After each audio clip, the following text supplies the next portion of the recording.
England জাতীয় দলের প্রাক্তন কোচ গ্যারেথ সাউথগেটকে নতুন বছরের সম্মাননা তালিকায় নাইটহুড উপাধি প্রদান করা হয়েছে, যার ফলে সাবেক এই ক্রিকেটার ও ম্যানেজারকে স্যার বলে ডাকা হবে এখন থেকে। সোমবার ৩০ ডিসেম্বর প্রকাশিত ব্রিটেনের রাজা কিং চার্লসের এই বিশেষ তালিকায় সাউথগেট সহ আরও কয়েক শতাধিক ব্যক্তি স্থান পেয়েছেন।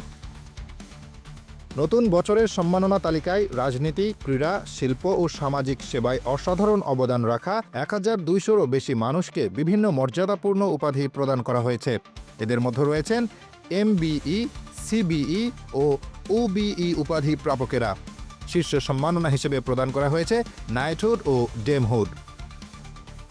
ইংল্যান্ড দলকে টানা ২টি ইউরোপিয়ান চ্যাম্পিয়নশিপ ফাইনালে পৌঁছে দেওয়ার কৃতিত্বের জন্য সাউথগেট এই সম্মাননা পেয়েছেন।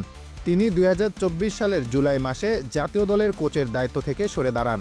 সাউথগেটের অধীনে ইংল্যান্ড দল আন্তর্জাতিক মঞ্চে ধারাবাহিকভাবে সাফল্য অর্জন করেছিল।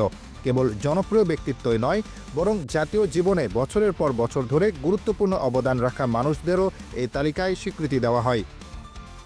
প্যারিস অলিম্পিকে ৮০০ মিটার দৌড়ে স্বর্ণপদকজয়ী কিলি হজকিনসন MBE উপাধি পেয়েছেন। একই সঙ্গে অলিম্পিক চ্যাম্পিয়ন রোয়ার হেলেন গ্লোভার OBE উপাধিতে ভূষিত হয়েছেন। ১৮৯০ সাল থেকে শুরু হওয়া এই সম্মাননার ঐতিহ্য অনুযায়ী সমাজের বিভিন্ন ক্ষেত্রে অবদান রাখা ব্যক্তিদের প্রতি কৃতজ্ঞতা প্রকাশ করাই এর প্রধান লক্ষ্য।